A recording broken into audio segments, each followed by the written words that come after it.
Hello students, आज हम हमारे कंपनी लॉ में कंपनी के विभिन्न प्रकार यानी कि काइंड्स ऑफ कंपनी के बारे में स्टडी करेंगे।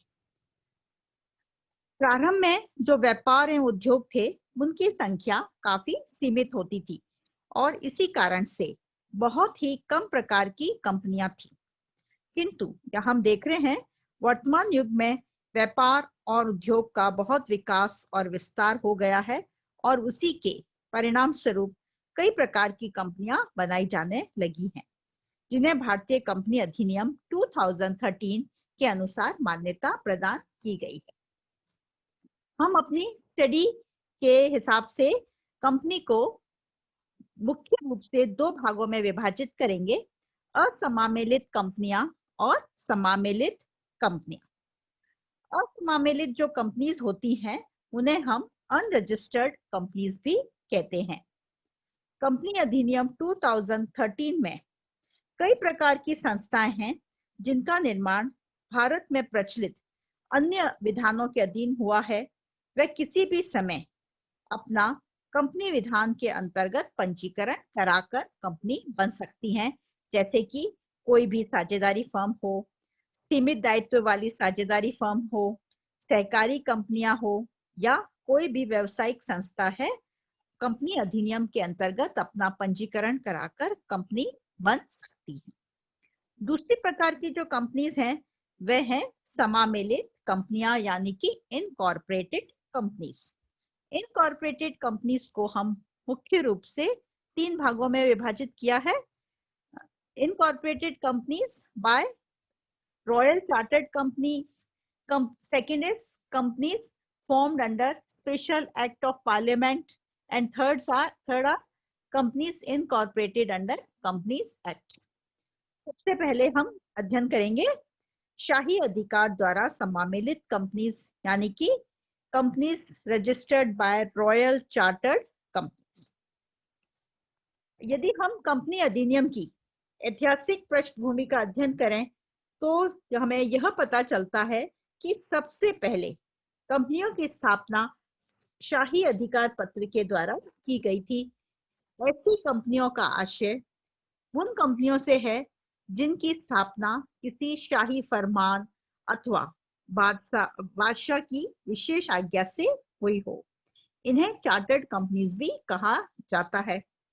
इन कंपनियों की मुख्य जो विशेषता है वह होती थी कि इनकी स्थापना का उद्देश्य कुछ विशेष होता था। कंपनी के अधिकार बहुत विस्तृत होते थे। कंपनी द्वारा लिए गए ऋणों के लिए सदस्य उत्तरदायी नहीं होते थे। कंपनी के नाम के अंत में लिमिटेड शब्द का प्रयोग नहीं किया जाता था। ऐसी कंपनियां अधिकार क्षेत्र के बाहर कार्य नहीं कर सकती थी, अन्यथा उनका अधिकार पत्र रद्द हो जाता था। इसके एग्जाम्पल्स हम देख रहे हैं। ऐसी कंपनीज जो शाही फरमान द्वारा स्थापित की गई हैं, जैसे कि ईस्ट इंडिया कंपनी जिसकी स्थापना 1600 में हुई थी। इसी के साथ साथ oriental steel navigation company and bank of Japan जिसकी स्थापना 1882 में हुई थी। हम देखते हैं कि वर्तमान में भारत में ऐसी कंपनियों का अब कोई भी अस्तित्व नहीं है। सेकंड प्रकार की जो इनकॉर्पोरेटेड कंपनीज हैं वह हैं companies formed under special act of parliament और स्टैट्यूटरी कंपनीज। ऐसी कंपनियों को वैधानिक कंपनियां और भारत के निगम के नाम से भी जाना जाता है।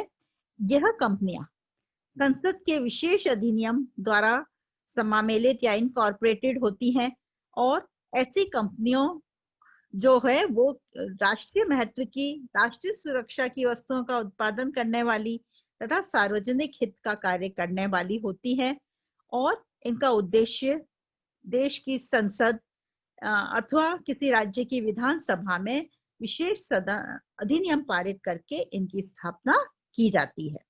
इसके एग्जाम्पल्स हैं रिजर्व बैंक ऑफ इंडिया यानी कि आरबीआई एक्ट 1948, औद्योगिक वित्त निगम आईएफसी जिसकी स्थापना आईएफसी एक्ट 1948 के अंतर्गत की गई थी, स्टेट बैंक ऑफ इंडिया, जीवन बीमा निगम, यूनिट ट्रस्ट ऑफ इंडिया यानी कि यूटीआई, औद्योगिक विकास बैंक आईडीबीआई, ये सब ही कंपनियां जो हैं, जो कंपनी जो है वह संसद के विशेष अधिनियम के द्वारा समामेलित की गई है।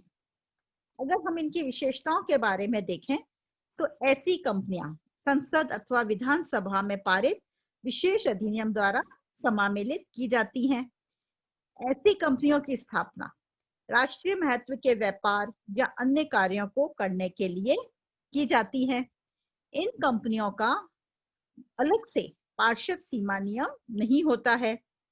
इन जो कंपनियां हैं, इनके सदस्यों का दायित्व भी सीमित होता है, किंतु अपने नाम के अंत में सीमित शब्द का प्रयोग करना इन्हें अनिवार्य नहीं होता है। इन कंपनियों के अधिकार सीमित होते हैं, अतः ये अपने कोषों का प्रयोग उदार आधार पर नहीं कर सकती हैं। इन कंपनियों का भी पृथक वैधानिक अस्तित्व होता है और ये एक दूसरे पर वाद प्रस्तुत कर सकती हैं। इन कंपनियों के खातों की जांच भारत के महालेखापाल के नियंत्रण एवं निर्देशन में होती है तथा ऐसी कंपनियों के अंश एवं बॉन्ड भारतीय स्टॉक एक्सचेंज में खरीदे और बेचे नहीं जाते हैं। हम देखते हैं कि जो तेज गति से जो देश का आर्थिक, औद्योगिक और सामाजिक विकास हो रहा है, इस कारण से इस प्रकार की कंपनियों की स्थापना का प्रचलन भी तेजी से बढ़ रहा है। कंपनी विधान के अनुसार जब कोई कंपनी किसी विशेष अधिनियम के अधीन बनाई जाती है, तब भी केंद्रीय सरकार उस कंपनी पर कंपनी अधिनियम के प्रावधानों को संशोधन तथा परिवर्तन के साथ लागू कर सकती है।